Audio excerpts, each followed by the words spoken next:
Fala pessoal, hoje eu vim aqui explicar a segunda lei de Newton, a lei fundamental da dinâmica. Qual é o conceito dela? Qual é a sua definição? Que toda força aplicada a um corpo é a sua massa vezes a aceleração desse corpo. Temos aqui a nossa fórmula que a gente vai usar em qualquer prova, em qualquer conceito da física, que vai ser F igual força vezes a aceleração, igual eu expliquei a definição. Onde F vai ser a força, a gente vai escrever ali em newtons. A gente vai ter o M, que é a massa, a gente vai colocar ali em quilos. E a gente vai ter a nossa aceleração. A gente sempre vai manter newtons, quilos e metros por segundo ao quadrado. Aí vem o questionamento, por que a gente tem que sempre manter essas unidades de medida? Porque o Sistema Internacional de Medidas vai sempre padronizar o newton, quilos e metros por segundo. Por quê? Vai sempre simplificar muito mais a fórmula. Se você pega uma questão que está em, sei lá, quilômetros por hora. Na física, a gente sempre vai tentar simplificar, transformando em metros por segundo. Então, sempre vai facilitar muito a questão em si. Aqui a gente vai ter um questionamento de diretamente proporcional e inversamente proporcional. O que seria diretamente proporcional? Se a força aplicada num corpo for maior, a aceleração vai aumentar. Temos aqui um exemplo da bicicleta. Se a força aplicada na bicicleta for muito grande, a sua aceleração vai ser maior. Aí o questionamento é por quê? Porque a massa dela é muito pequena, então é muito mais fácil aplicar força numa massa menor. Agora, se a massa for maior, a nossa aceleração vai ser menor. Vai ser a mesma coisa se você tentar empurrar um carro. A massa dele é muito maior, tipo 300 kg. E você tentar aplicar toda a força que você tem, a aceleração dele vai ser menor. Mesma coisa se você tentar empurrar uma parede. A massa dela é muito maior do que a sua. Então, você não vai conseguir dar aceleração. Logo, vai ser zero. Aqui a gente tem um exercício bem simplesinho sobre a segunda lei de Newton. Uma caixa de 10 quilos é puxada por uma força de 50 newtons. O que a gente vai aplicar? A fórmula da força, que é F igual massa vezes aceleração. Na questão, uma caixa de 10 quilos. Aqui nós temos a massa, então essa aqui já foi resolvida. É puxada por uma força de 10 newtons. Temos a força, então ficaria 50 igual 10 vezes a aceleração. Na questão, ela quer saber a aceleração, que é a nossa incógnita. Então, o que a gente vai fazer? A gente vai passar para o outro lado, deixando a aceleração igual, seria, no caso, newtons, então, 50, dividido pela massa, que é 10, dando 5. A aceleração ficaria 5. Resolvendo a fórmula, ficaria 50 igual 10 vezes 5, que daria 50. Aqui temos um exercício do Enem. Agora eu vou ler ele com vocês. Eu vou ler ele com vocês e vou explicar na lousa fazendo o passo a passo dele. É bem mais complexo do que uma questão simples que às vezes você pega numa IA. Então, é muito recomendado por conta do Enem. Ele não vai pedir só uma fórmula da força, que nem F igual massa e aceleração. Ele vai complicar um pouco mais, vai acabar colocando outras fórmulas. Vamos lá.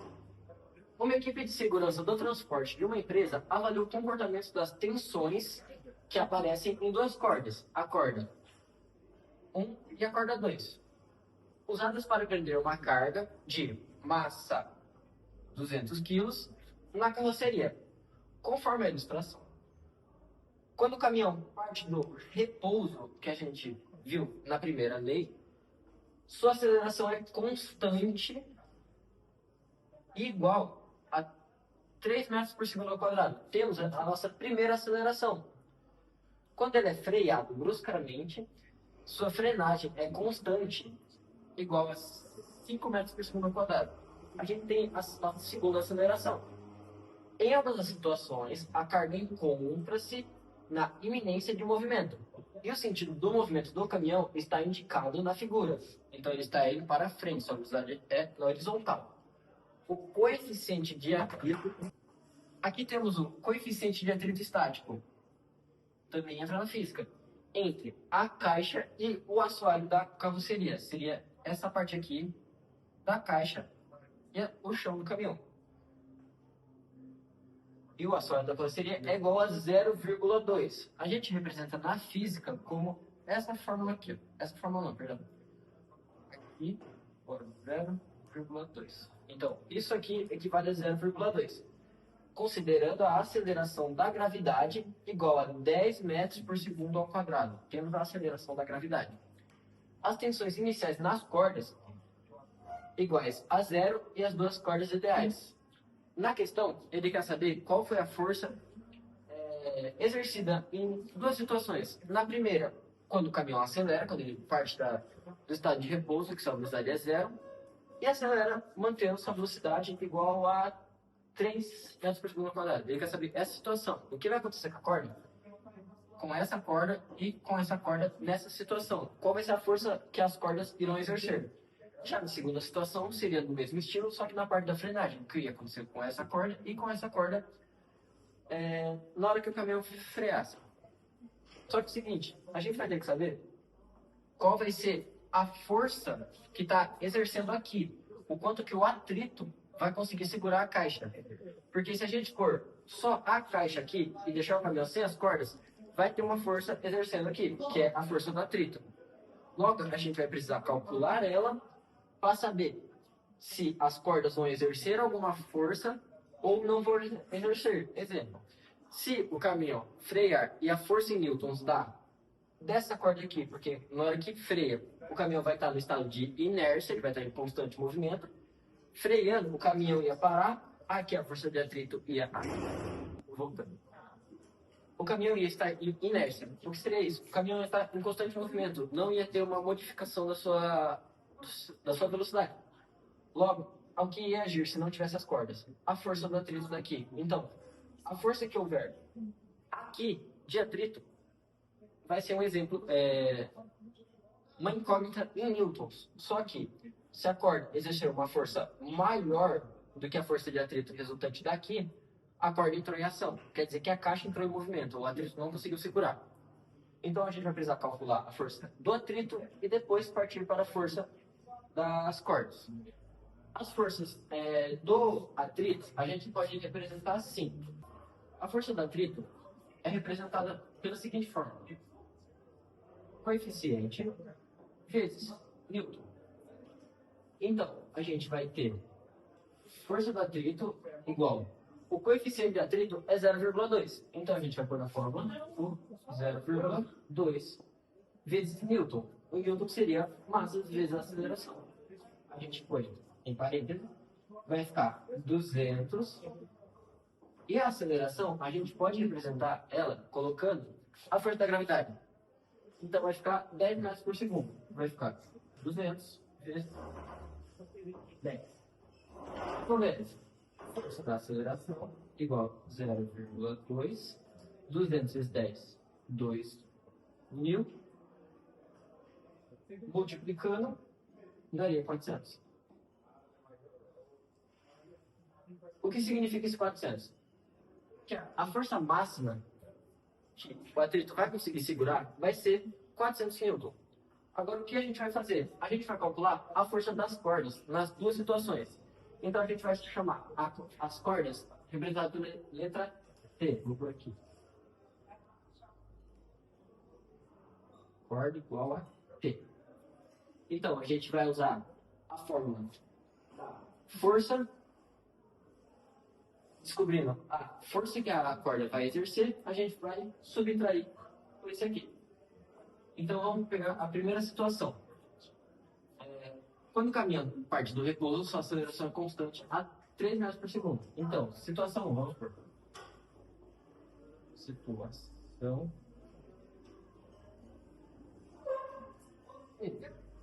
A gente vai ter a primeira corda. A primeira e a segunda corda. Então, a gente vai calcular a fórmula da força. A força vai ser bem simples. A gente só vai trocar o 10 da gravidade pela aceleração que teve na hora que ele atingiu a velocidade para frente. Então, a gente vai por 200 vezes 3. Tendo nossa força igual a 600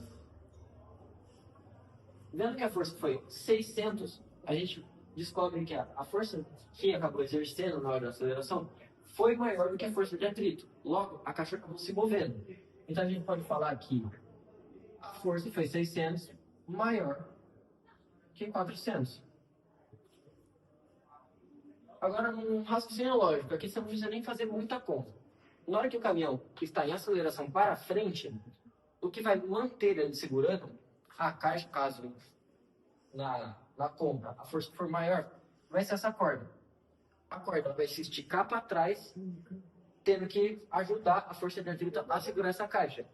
A outra corda não ia ter função nenhuma, ela ia só dobrar, ia ficar mole, então não ia ter função. Então a gente pode considerar como zero. E essa corda como 600. A gente vai representar isso aqui como T1 e T2. Então, na primeira situação temos T1 igual a 0 e T2 igual a 600. Vamos fazer a situação 2 agora.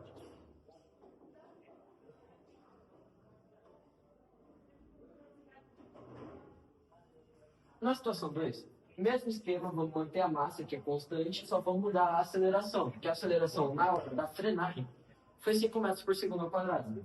Então vai ficar força igual 200 quilos vezes 5 metros. 5 metros por segundo ao quadrado. Fazendo a conta, dá 1000. A força foi. Chegando assim, a força dá 1000 newtons. Já descobrimos que a força deu muito maior do que a força de atrito consegue suportar. Voltando no raciocínio lógico, qual seria a corda que ia exercer mais força? Seria a 1, porque na hora da frenagem o caminhão está indo, ele para na hora da frenagem, e a caixa se movimenta para frente por conta da lei da inércia. A caixa está acompanhando a força de atrito, ela está ajudando a caixa a acompanhar o caminhão. Então, na hora da frenagem, a caixa vai para frente, a força aplicada na hora da frenagem for maior do que o atrito consegue segurar, logo a corda 1 vai entrar em ação, ajudando a segurar a caixa. Nesse caso aqui, a gente vai subtrair a força. Vai ficar a força 1000 menos 400. Essa aqui seria, no caso, a corda 1. Qual seria a força que sobrou para ela? Então, daria força igual a 600. Simplificando aqui, ia ficar T1 igual a 600 e T2 igual a 0. Por quê? Porque na hora da frenagem, a corda 1 vai esticar, a segunda vai acabar ficando frouxa. Pode marcar aí.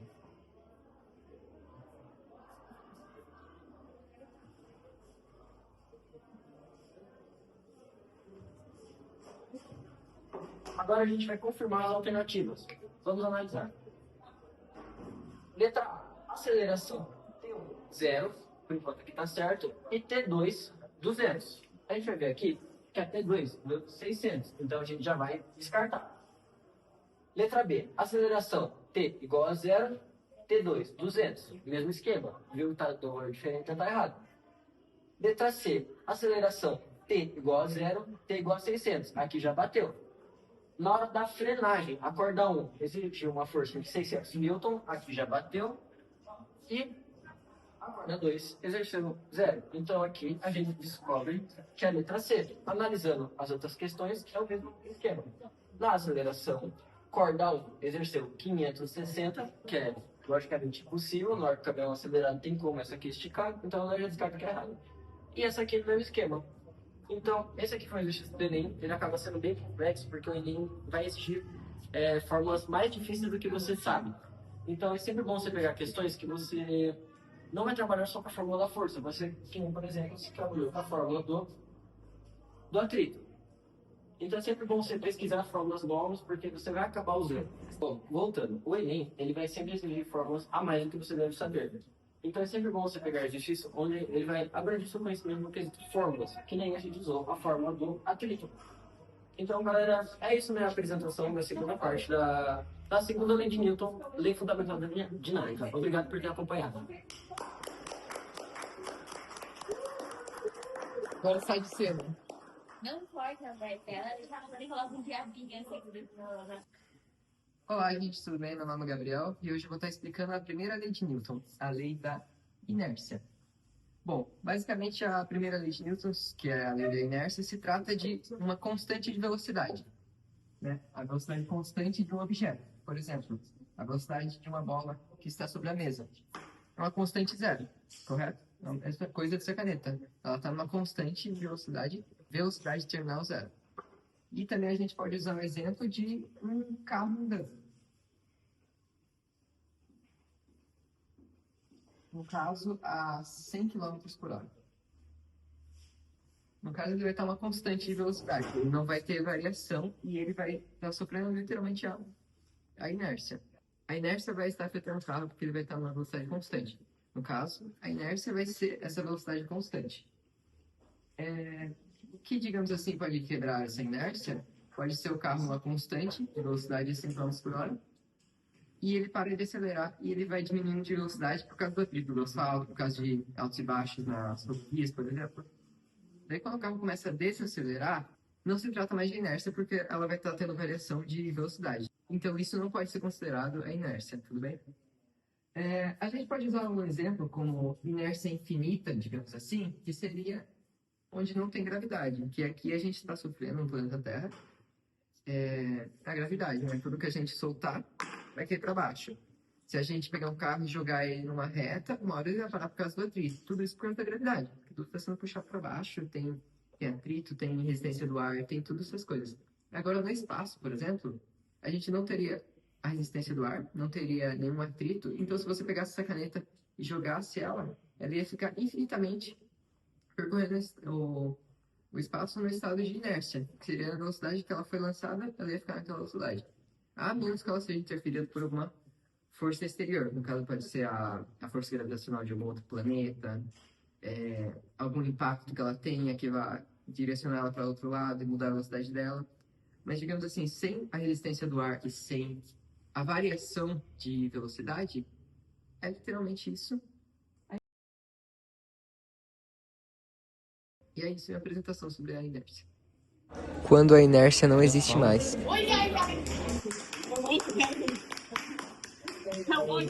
Oi, gente, me chamo Nathalie e hoje eu vou falar sobre a terceira lei de Newton, que também é conhecida como lei da ação e reação. A terceira lei de Newton diz o seguinte: toda ação tem uma reação igual ou oposta, ou seja, um corpo A tem a mesma intensidade, porém no sentido contrário do corpo B. Enfim, o que eu quero dizer basicamente é isso aqui, gente.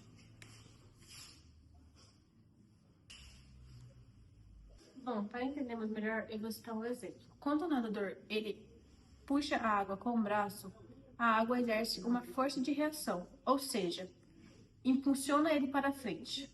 Bom, gente, ou seja,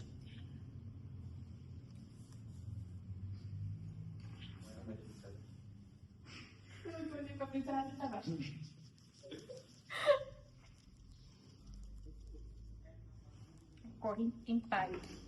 Não, ocorre em pares e ao mesmo tempo. Bom, gente, ou seja, essas forças ocorrem em pares e ao mesmo tempo. Resumindo tudo, a terceira lei de Newton nos mostra que as forças vêm em pares, ou seja, a ação e a reação. Palmas.